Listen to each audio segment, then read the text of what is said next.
इस वीडियो में कक्षा दसम के बच्चों के लिए है प्री बोर्ड परीक्षा 2025। जहां देख रहे हैं ना, कक्षा 10 हिंदी पेपर कोड है B1X हिंदी पूर्णांक 70 वो एमआर शीट पे पूरा आधारित 20 अंक 50 रिटर्न आपको उत्तर देना है।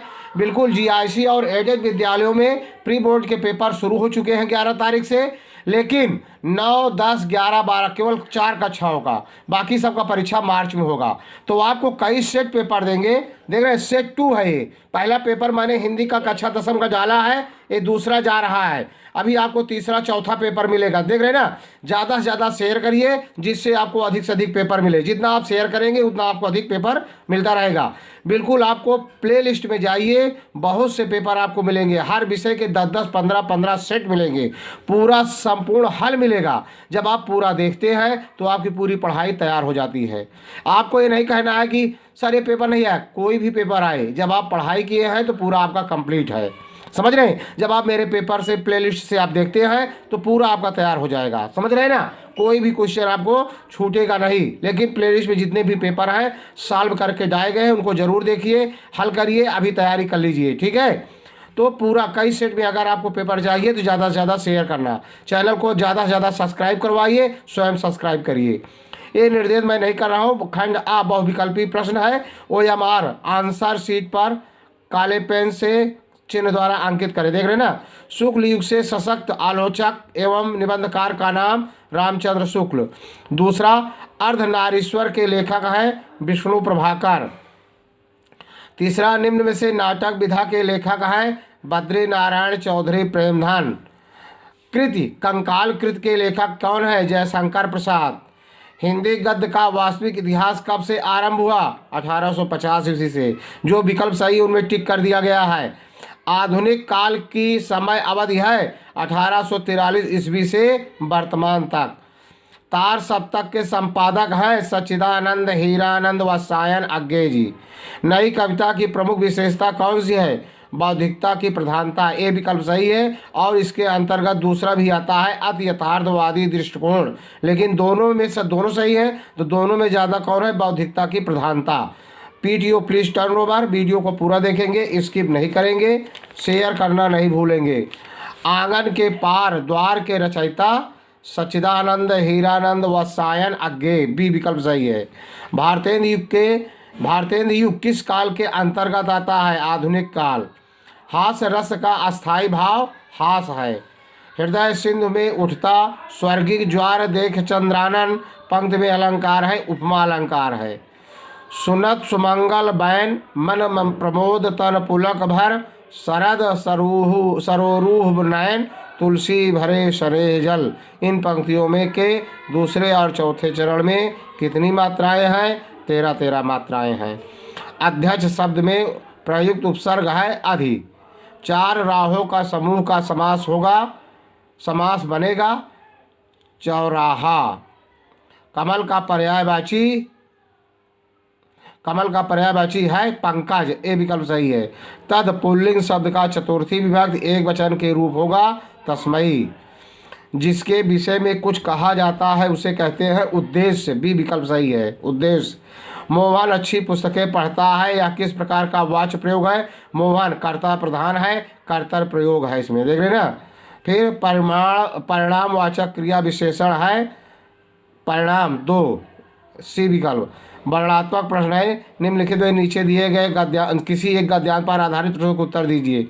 इसको पहले पूरा पढ़िए। काशी के उत्तर में धर्मचक्र बिहार मौर्य और गुप्त सम्राटों की कीर्ति का खंडहर था। भग्न चूड़ा तृण गुल्मों से ढके हुए प्रचीर ईंटों के ढेर में बिखरी हुई भारतीय शिल्प की विभूति ग्रीष्म की चंद्रिका में अपने को शीतल कर रही थी। पूरा इसको आप पढ़ेंगे। यहाँ देखिए क्या क्या पूछा गया है। पहला, उपर्युक्त गद्यांश का संदर्भ लिखिए। गद्यांश के रेखांकित अंश की व्याख्या कीजिए। धर्मचक्र कहाँ स्थित था? पूरा का पूरा आंसर आपको मिलता है। एक भी क्वेश्चन नहीं छोड़ेंगे। हमारे किताब 57 पृष्ठ पर है। आपको दिखाई दे रहा होगा, बिल्कुल यही आया है, देख रहे हैं ना। काशी के उत्तर में धर्मचक्र बिहारी यही आया है, देख रहे हैं ना पूरा पूरा। पहले शब्दार्थ इसका अर्थ देख लीजिए, फिर व्याख्या देख लीजिए। अब इसमें आया है व्याख्या के लिए, आपको आया है कि रेखांकित पंक्तियों का व्याख्या कीजिए। तो जब पूरी पंक्ति का व्याख्या कर दिया गया है, जहाँ जहाँ अंडरलाइन कर दिया गया है, इसका मतलब है ये जो अंडरलाइन रेखांकित है उनकी व्याख्या है। देख रहे हैं ना, पूरा आपको दिखाई दे रहा है। और देखिए इसका पूरा एक भी क्वेश्चन नहीं छोड़ेंगे। अब देखिए अब प्रश्न में क्या क्या पूछा गया है, प्रश्न के बारे में देखिए। पूरा व्याख्या हो गया। प्रश्न पूछा उपयुक्त गद्यांश का संदर्भ, ये आया है पेपर में, वो देख लीजिए, फिर से देख लीजिए, पेपर भी देख लीजिए। ये आया था उपयुक्त गद्यांश का संदर्भ और गद्यांश का रेखा अंश की व्याख्या, धर्मचक्र कहाँ स्थित है, देख रहे हैं ना। तो पूरा का पूरा इसका उत्तर देखिए, देख रहे हैं ना। अब इसका उपरोक्त गद्यांश का संदर्भ, रेखांकित अंश की व्याख्या, धर्मचक्र की स्थापना किसने और कहाँ की। इसके बाद इतने प्रश्न और हैं, अगर आपसे पूछा जाए भी लिख सकते हैं। उत्तर देखिए पहले का, प्रस्तुत गद्यांश हमारी पाठ्य पुस्तक के गद्य खंड में संकलित ममता नामक पाठ से लिया गया है। इसके लेखक जयशंकर प्रसाद हैं। इस प्रश्न का उत्तर उपरोक्त रेखांकित व्याख्या में देखेंगे, मतलब रेखांकित अंग व्याख्या। तो पूरा जो मैंने पूरा गद्य का अर्थ आपको दिखाया वही आपको लिखना है पूरा, देख रहे हैं ना। ये तीसरा वाला यही है, इसका व्याख्या देख रहे हैं, जहाँ लाइन लाइन खींचा गया है उसके रेखांकित अंश की व्याख्या है। अगला और देखेंगे, फिर तीसरा और पूछ रहा है, एक क्वेश्चन और है इसमें आया हुआ जो पूछ रहा है कि धर्मचक्र की स्थापना किसने व कहाँ की। तो तीसरा, काशी नगर के उत्तर में भगवान गौतम बुद्ध ने सारनाथ नामक स्थान पर अपने धर्मचक्र की स्थापना की थी, देख रहे हैं ना। अन्य का उत्तर भी देख लीजिए, अगर आप पूछा जाता तो लिख देंगे। इस तरह से पूरा का पूरा पहला क्वेश्चन आपको 21 नंबर क्वेश्चन सॉल्व में मिला। अब इसका खंड बा का दूसरा, कार्य किसी एक पद्यांश पर आधारित प्रश्नों के उत्तर दीजिए। पहले पढ़िए खूबेगा। उधो मोहि ब्रज बिसरत नाही, वृंदावन गोकुल बन उपवन सघन कुंज की छाई, प्रातः समय माता जसमति अरुनंद देखे सुख पावत, माखन रोटी ब्रह्म दह्यो सजायो, अतहित हाथ खवावत, गोपी ग्वाल बाल संखेलत, सब दिन हसत बिसा सिरात, सूरदास धन धन ब्रजवासी, जिनसो हित जदुतात, देख रहे हैं ना। अब इसका पढ़ करके उपर्युक्त पद्यांश का संदर्भ लिखिए, रेखांकित अंशों की व्याख्या, श्री कृष्ण को ब्रज की कौन कौन सी चीज़ें बातें विस्मृत नहीं होती हैं। तो इसके बारे में पहले संदर्भ देखेंगे, रेखांकित व्याख्या देखेंगे, फिर श्री कृष्ण को कौन कौन सी चीज़ें नहीं विस्मृत, इसमें पहले इसको बता दे रहा हूँ। तो देख रहे बता रहे हैं, वृंदावन की गोकुल वन उपवन संघन वहाँ की छाया, ये सब चीज़ें हमें नहीं भूल रही हैं, बिसर रही हैं। प्रातः काल माता आनंद और आनंद जी मुझे देख करके बहुत आनंदित होते थे, ये सब चीज़ें उन्हें याद हो रही हैं, नहीं भूल रही हैं। इसके बाद कर रहे हैं, माखन रोटी दही सजाओ, माता जी यशोदा माँ मुझे मक्खन रोटी दही आदि लगा करके बड़े हित के साथ प्रेम के साथ खिलाती थी। सारा दिन ग्वाल बालों के साथ खेलते खेलते हमारा बीत जाता था, हमें नहीं पता चलता था कब सुबह हुआ कब शाम, समझ रहे हैं ना। ये सब चीज़ें श्री कृष्ण को ब्रज की चीज़ें नहीं भूल रही हैं। ठीक, अब इसका आंसर लेते हैं और आपको दिखाई दे रहा है, बिल्कुल यही आया है पद्यांशात। उधो महि ब्रज बिसरत नाही, वृंदावन गोकुल वन उपवन सघन कुंज की छाया, देख रहे हैं पूरा।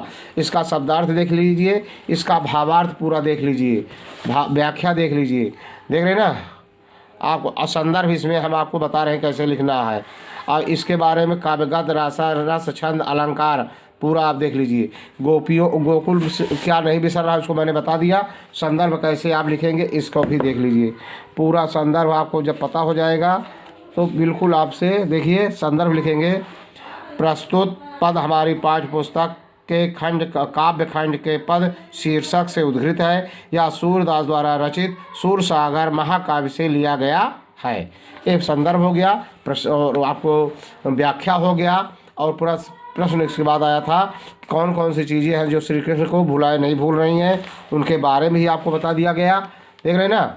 अब उसके बाद अगला क्वेश्चन लेते हैं, देख रहे हैं ना, अथवा वाला नहीं करना है। दिए गए संस्कृत गद्यांशों में किसी एक का संदर्भ सहित हिंदी में व्याख्या कीजिए। अब इसमें देखिए मैंने अथवा वाला जो यहाँ पे दिया गया है, एकदा बाहवा जना धूमयानम रेलगाड़ी आरूढ़ नगरम प्रतिगच्छत अस्म। तो इसका पहले संदर्भ कैसे लिखेंगे। प्रस्तुत गद्यांश हमारे हिंदी के संस्कृत खंड के पत्रम नामक पाठ से अवतरित किया गया है। देख रहे हैं ना। अब इसका भावार्थ लिखेंगे। एकदा बहवा जना धूमयानम अर्थात रेलगाड़ी आरूढ़ नगरम प्रतिगच्छत अस्म। एक बार बहुत से लोग रेलगाड़ी पर सवार होकर के शहर को गए हुए थे। तेसु कश्चित ग्रामीणा केचित नागरिका आसन। उसमें कुछ ग्रामवासी और कुछ नगरवासी थे। मौनम स्थिते तेसु एका नागरिका ग्रामीणाम उपहासन अकथयत। मौन शांत रूप से बैठे हुए एक मौन स्थित तेजु उन सभा लोगों में एक व्यक्ति ऐसा था जो मौन बैठा हुआ था। ऐसा नागरिका ग्रामीणात उपहासन अकथयत। एक नागरिक ने ग्रामवासियों का मजाक उड़ाते हुए कहा, ग्रामीणा अद्यापि पूर्ववत अशिक्षिता। ग्रामवासी आज भी पहले की तरह अशिक्षित हैं, अज्ञानाश्च सन्ति और अज्ञानी हैं। न तेषां विकासा भवत्, न उनमें विकास हुआ है, न च भवितुं शक्नोति, न तो उनका विकास हो सकता है। तस्य तादृशम जल्पनम श्रुत्वा, उनकी इस बातों को सुन करके कोऽपि चतुरा ग्रामीणा, कोई चतुर ग्रामवासी अब्रवीत बोला, भद्र नागरिक, हे नागरिक, भावान एव किंचित अब्रवीतु, आप ये सब क्या कहते हो। यतो ही भावना शिक्षिता बहुज्ञा च अस्ति, आपकी यही भावना है कि मैं बहुत ज़्यादा शिक्षित और जानकार हूँ। बस फिर कह रहा है निम्नलिखित संस्कृत पद्यांशों किसी एक का संदर्भ हिंदी में लिखना है। तो पहले फिर वही पद हम खा वाला कर रहे हैं। प्रस्तुत श्लोक हमारी पाठ्य पुस्तक संस्कृत खंड के पत्रम नामक पाठ से अवतरित किया गया है। पत्र के नाम से अवतरित है। और इस देख रहे ना, अपदो दुर्गामी चा साक्षरो ना चा पंडिता अमुखा अस्फुट वक्ता चा योजनात् सा पंडिता। अर्थात अपदो दूरगामी, बिना पैर का है लेकिन बहुत दूर तक चला जाता है। पत्र जो होता है उसके पैर नहीं होते लेकिन बहुत दूर तक चला जाता है। साक्षरो ना चा पंडिता, साक्षर है, अक्षर युक्त है लेकिन विद्वान नहीं है। फिर कह रहा है अमुखा अस्पुष्ट अफुट वक्ता, मतलब बिना मुख का है, मुंह नहीं है लेकिन स्पष्ट बोलने वाला है। चा योजनात् सा पंडिता, जो जानता है वह विद्वान है। मतलब इसका उत्तर बताइए, जो जानता है वह विद्वान है। अब देखिए इसका अर्थ हो गया। स्वपठित खंड काव्य के कथानक का सारांश हमारे जिला प्रतापगढ़ में ज्योत जवाहर खंड काव्य चलता है, उसी का हम सारांश आपको दिखा रहे हैं। बिल्कुल आपको दिखाई दे रहा है खंड काव्य ज्योत जवाहर श्री देवी प्रसाद शुक्ल राही कानपुर प्रतापगढ़ मिर्जापुर ललितपुर रामपुर गोंडा जिलों के लिए निर्धारित। इन बच्चों के लिए यही खंड काव्य का सारांश ज्योत जवाहर का खंड देख रहे हैं, पूरा लिखना है आपको, पूरा आपको दिखाई दे रहा है, छोड़ना नहीं है। देख रहे हैं ना इस तरह। और देखते हैं इसमें है थोड़ा सा 2 लाइन और है ऊपर, आप देख लीजिए। बिल्कुल पूरा सारांश आपको मिला। अगला क्वेश्चन देखते हैं क्या है भाई। अगला क्वेश्चन है किसी जीवन परिचय।